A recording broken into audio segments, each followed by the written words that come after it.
Matmatlas Luis Quest Utik Squadlitwa Some in Kalich Quest Just at Aya Can Squation Kadlis Adlich Ukasanka.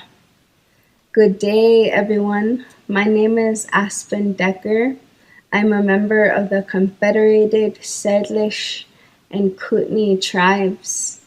I live in Arley, Montana. I want to share some of our core Salish and Kasanka values on our land and our relationship. One of my late elders that taught me the Salish language, he shared a phrase that really stuck with me throughout my life, and that's ko and ko, so it's being one with the land. He also shared about how we always have to have that reciprocity, our respect and relationship with the land.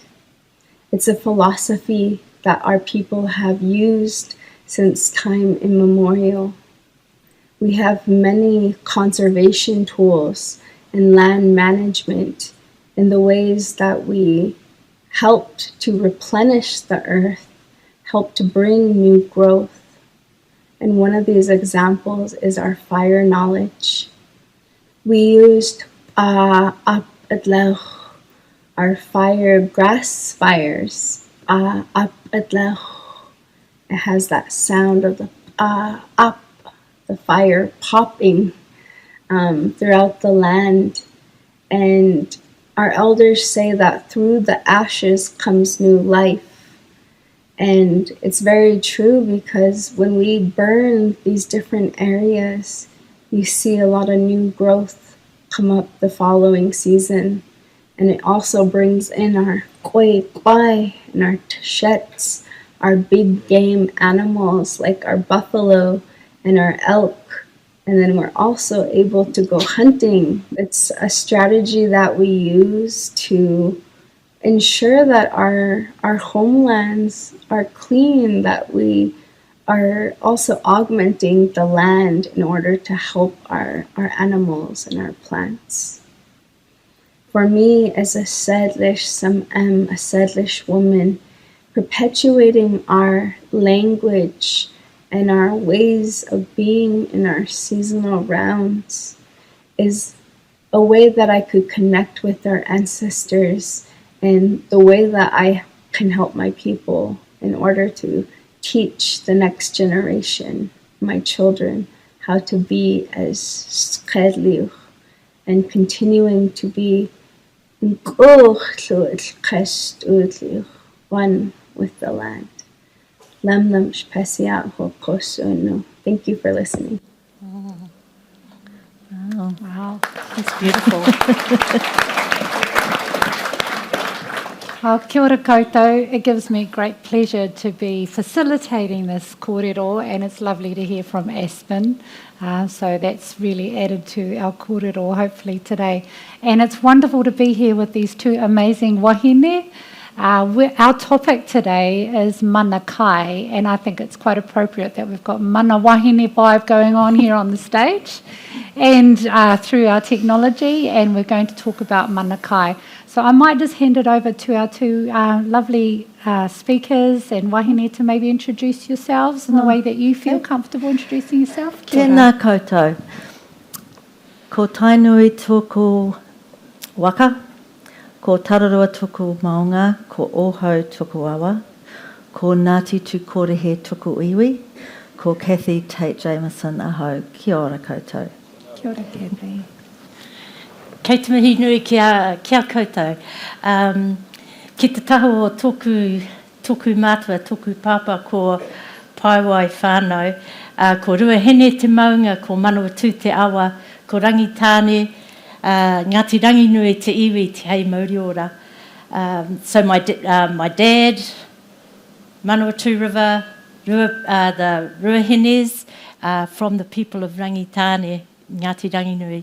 Ki te taho o tōku whaia, tōku mama, ko whānau wanarere, ko rua pehu te maunga, ko Wanganui te awa, Aotearoa a Paparangi te iwi, te hei Maori ora. So from my mum, from the banks of the Wanganui River, under the shadows of Kororua Pehu, those are her people, those are my people.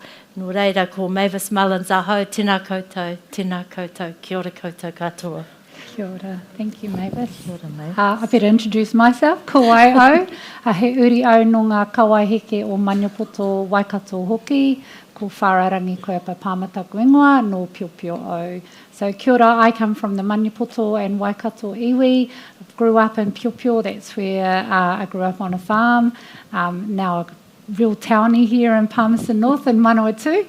But yeah, I do have those connections back to the whenua, and that kind of brings me full circle back to our kōrero. So maybe I'll start with you, Cathy. Yeah. We talked about this earlier. What does manakai mean, and what is this manakai framework, so to speak? Well, I hadn't heard of the manakai framework, so when I heard the kaupapa of this panel, I was thinking, manakai, what is this? Is this the uplifting of kai? Then I Googled it, and there it was, a whole framework on a way for kai to be produced for Aotearoa as a system to follow. So I suppose as a farmer, maybe the first thing to acknowledge is that I hadn't heard of it. And if it is about a kai strategy, then farmers needed to be all over it. So I think for me, just as an initial step for coming up here today, I Googled it, I looked at it, I thought it was so many great concepts, and I could relate to them in my day-to-day work as a farmer. But it wasn't filtering to me in a language that spoke day-to-day practices. So I think that's one of the challenges that we have with frameworks such as this, is to bring it home to the kaimahi on the whenua. Kia ora. And I don't want to put you in it, Mavis, but I know that you had some role to play in how this came about, this manakai initiative. Yeah, so through Aotearoa Circle and a group of agri-leaders, there has always been this acknowledgement that our food system is disjointed, disconnected, some might even say dysfunctional. And so through KPMG, and I know we'll be hearing from Ian Proudfoot soon, they did a lot of the work that developed through a Te Ao Māori lens what a kai system should be based on, values, kind of the po that hold it. So it is an aspirational framework. It's beautiful to see when you see the visual. It's beautiful to read and to understand. But Cathy's right. It's okay to have these wonderful concepts, but the next piece of work surely needs to be implementation. How do we execute now? Because it makes sense.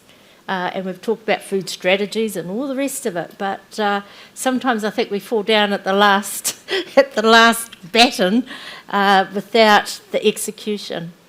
I bet everybody's seen strategies or frameworks that do look really great and have some really good concepts, but unless we actually implement them and try to put them into practice, it's a nice thing to have on your wall or to have there, but you've got to really try and put it into action.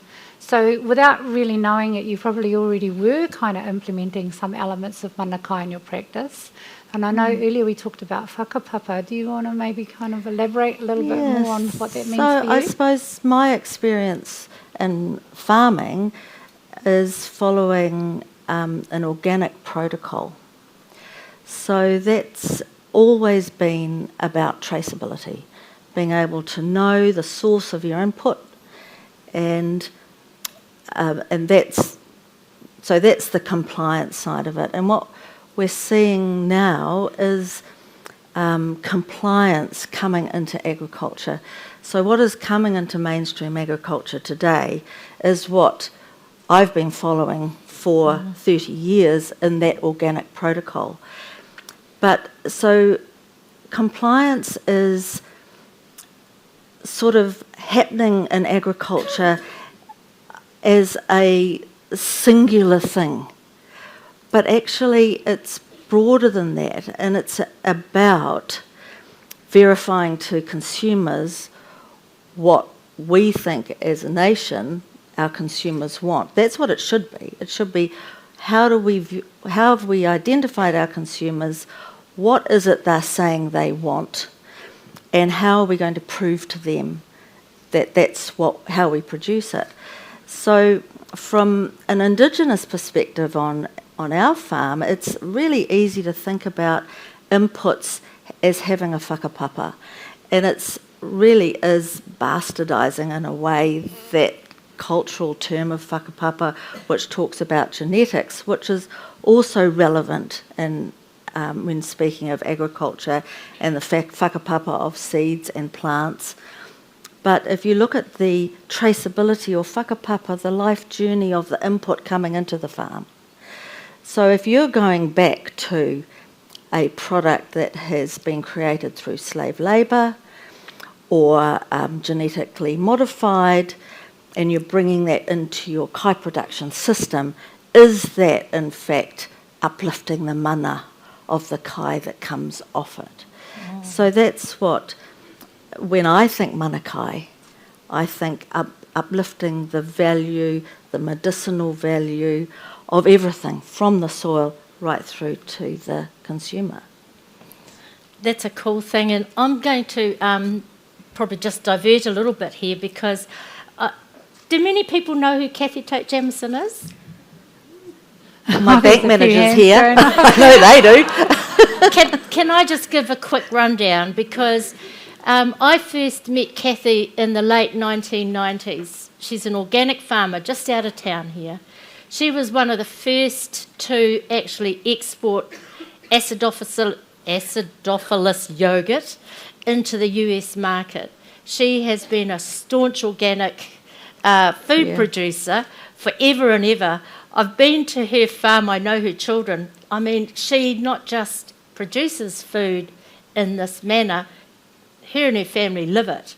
They don't go to the doctor, they heal themselves because of all the things she's talking about, the inputs that come in to their farm. And it's a little bit like what Pablo was saying actually earlier. If you know what you're bringing in, not only does it heal and give production outputs to your animals and your forage, but to the people as well. So I just didn't want that to escape anyone in the room, exactly who Cathy Jamieson is. And I think the value, what she said then, is that the compliances that many farmers, many of us have been struggling with or kind of really trying to wrap our heads around, this is a whānau that have been doing it for decades. So I think that's pretty worthy, Cathy. You're pretty amazing. Kia ora, Mavis. Yeah, kumara never speak of their own sweetness, so that's appropriate that you've done that. And we were talking earlier about the fact that you both were sharing that you feel like it's a bit of Groundhog Day in some ways, or that you've been involved in this industry for a long time. And so is there anything that you feel has changed, or are we dealing with the same issues that maybe you were dealing with 30 years ago, or has it changed at all, Mavis? Some same, some not. It was when I saw the program and it was going to be Cathy and myself, I thought, oh my gosh, we're the OGs really, aren't we? Yeah. We've been around and we've seen a lot of this, and we've had the conversations before that we're still having today. And I guess if there's anything, that's the frustration. Although yesterday, with those amazing young women in biotech and chemistry and all the rest of it. Wow, the platform is changing, Kath. It's changing, and it's exciting the way it's changing. But I guess the thing that kind of just makes me sit back a little bit is kind of something around perhaps the elephant in the room, around GM, and how we deal with that. And I talk about it in a couple of senses. I'm a farmer. We milk dairy cows over in Dannevirke, but I'm also part of the EPA and the regulatory system and how GM is coming into it. But with my Te Ao Māori hat on and the mātauranga that you speak about, those ancient wisdoms, how do we actually start to meld all this stuff together so that we ensure that the work we do now is going to be beneficial for our unborn mokopuna? How do we have to think quite carefully, not hold back, not stop anything, but just ensure that we think deeply and carefully around what all of that means to us going forward. Kia ora. Thanks, Mavis. Do you have anything to... And I think what we have to be careful about is that are we saying we need GE to fix a problem that we've created ourselves by wanting to produce a food product that is a commodity?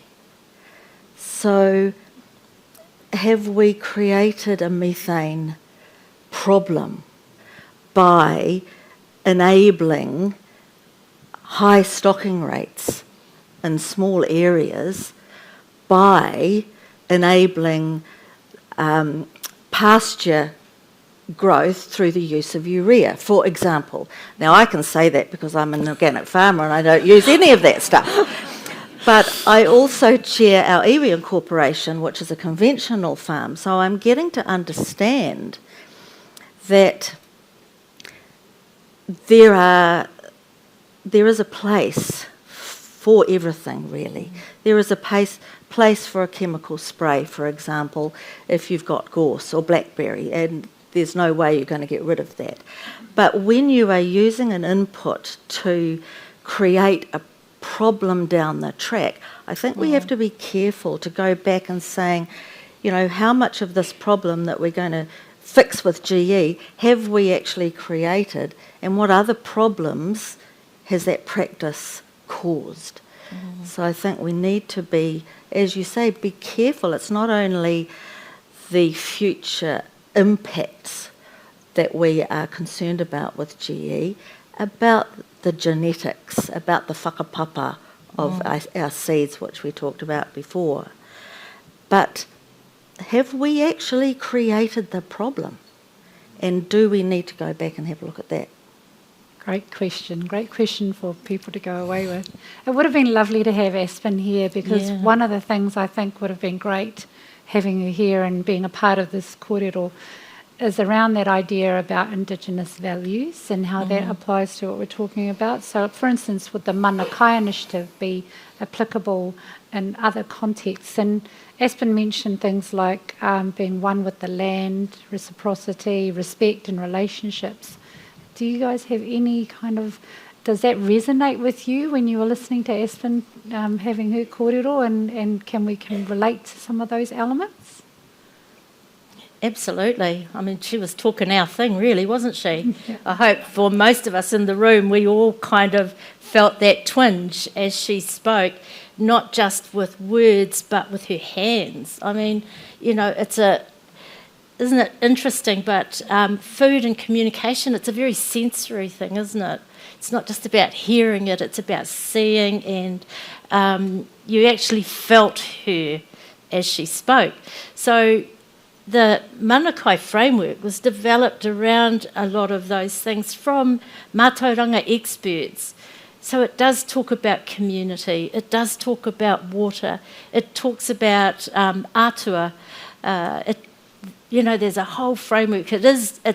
It's delicious, actually, but we've got to get that deliciousness now, and make it work, we have to ensure that the very people that produce understand, because I think, farmers are kind of spiritual people. They're always praying for rain or praying for it to stop. We do that. So, we get that there's greater forces in play, but it's now how we actually interpret and execute. And the biggest problem I have with it is that our whole food system, and Angela talked about it today, our food system is not joined up. There's winners and losers in it. And at the moment, I see a lot of losers in our supermarkets as whānau walk out and leave kai still in the trolley because prices are what they are. So, it's right down to fundamental basics like that we've got to really start to rethink what a mana kai execution can be when we have such a big ecosystem who play in it. Kia ora. Thanks, Mavis. And in terms, Cathy, did you have anything that resonated with you from Aspen's sharing? Her presentation was beautiful, and I find that English is not very clever at describing relationship with whenua, relationship with the gods, relationship with te reo Māori can talk about papa tūanuku and ranginui, and it's normal, and we know what we're talking about. English hasn't got that. If you talk about the gods, that's about it. But when you talk about papa tūanuku, you're talking about the life, not only under the soil, in the soil under her, it's what is on top of her. So the expanse of working in agriculture is far greater than the English language allows us to talk about. Perhaps that's one of the barriers, because you can't actually there are a lot of inputs into a farming system that come from the climate. And we talk about tawhiri mātia. We also talk about matariki, and we talk about marama. So all these inputs are tools for working with the whenua. So perhaps if all of our strategies are in te reo Māori, we'll get it. I've got a bit of a Sorry. I've got a bit of a challenging question. So for a lot of our audience, maybe they don't know enough in terms of te reo or mātauranga Māori to really understand this mana kai initiative. Is this mana kai initiative just for Māori and just for Indigenous people, or is it for everybody? And it's just, I'm coming from a place of ignorance, but I just wanted to maybe get your thoughts on that. So I think the mana kai framework hasn't just been developed by Māori for Māori. This is for all of us. And it is taking a much more holistic view of what kai is and how there is inequity in kai. So I'll tell you what, I have to be really frank, I've just been so touched and so grateful for the amount of reo that's been used here over the last 2 days. It's been stunning. And you just, when you have that level of appreciation of each other and respect for each other, lots of things can be accomplished. And so I think, these cultural, I'm not going to say differences, but, we all have a bit of a cultural norm understanding. What do they call those? Biases, these cultural biases that we may or may not have. When we get into a forum like this, where we're talking about a sector that we all need that we all rely on, some of those cultural differences aren't actual differences. They're the same thing. We just express them in different ways. So I've probably gone off script, but, just the whole thing, I've been just so impressed at the amount of reo, and I'm grateful for it. And I shouldn't have to say thank you for it, but I probably am going to, because I think it's a wonderful thing. There's no script, so don't worry about it, Mavis. We're doing our own thing up here. Anything to add, Cathy, around? Yeah. I think when I started on the organic trip, it was only research out of Europe. So that was in the German language.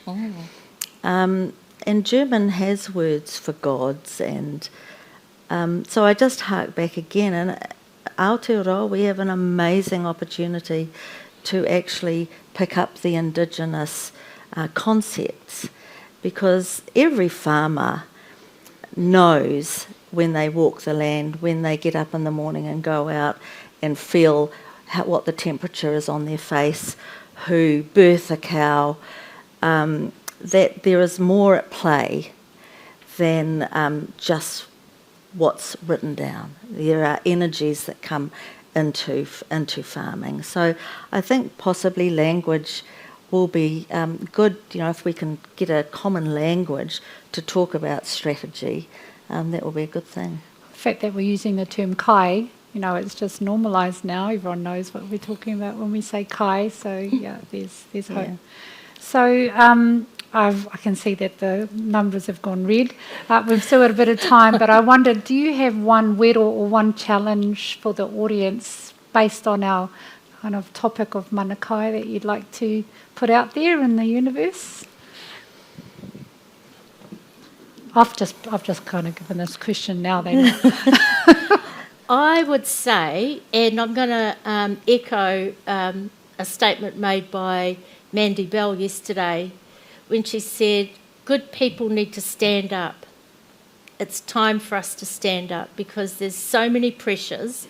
There's so many pressures at the moment that the good people just need to stand up and say and own.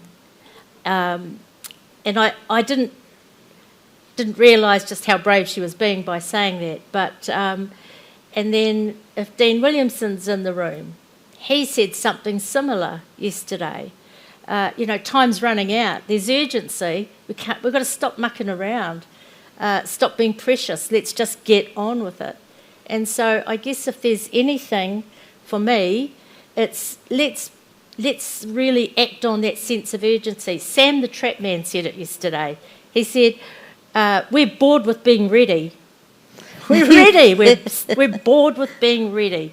Yeah. So it's time to put the kōrero, to rest and move into action. Kia ora. Thanks, Mavis. Cathy? Something our farm manager out at Tāmata said just on Monday, we had a hui, and he said farming is about getting back to the basics. It actually doesn't have to be sophisticated, doesn't have to be clever, just has to be what we have known for generations. And it is about putting a framework around that everybody can understand and work towards. So that is the challenge, I think. Just a common denominator that produces kai that is pure, that is good for us and good for our consumers. Kia ora. Well, I want to thank you both. It's been really wonderful for me to come out of this rugby headspace that I've been in for a while now and to realise that there is a bigger world out there and more important issues for us to be discussing other than who's being picked for what team. So thank you both very much. Our mana wahine kind of team here talking about manakai, and if everyone could put their hands together. Mai te pakapaki.